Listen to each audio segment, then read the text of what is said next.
Emotional wellness. Good topic. Stop being a little bitch, right?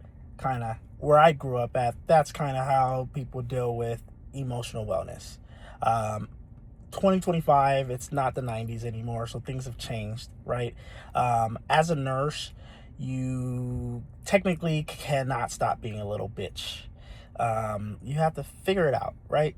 I think when you become an RN, you're just so hyped with just like excitement about passing your NCLEX and just like, I want to get started and just save the world. But eventually you run into burnout, right? And you have to figure out a way to be emotionally well in some form of a balance. And I think the best thing for me that helped with emotional wellness as a registered nurse, as a student getting my master's, as a clinical instructor, as a father, what helped me the most with emotional wellness and continue to help me with emotional wellness is some form of a ground, right? Some form of like a routine or something to ground me. I I don't know if you guys know about electricity. I know a small amount, but I do know whenever you're dealing with the electricity, there needs to be a ground. Normally that's the black wire, but there needs to be a ground. And in electricity, the ground is a place for the electrical energy to go and end and go and stop, right? So in life, I feel like if you don't have a ground, if you don't have something to ground you, you're just going to burn yourself out, similar to electricity voltage, right? So if I were to connect a light switch to a light bulb and not have a ground for that electricity to go to, once I introduce electricity with my light switch, the electrical energy will circle to the bulb, come back to my light switch, back to the bulb, back to the light switch, circle, circle, circle, right?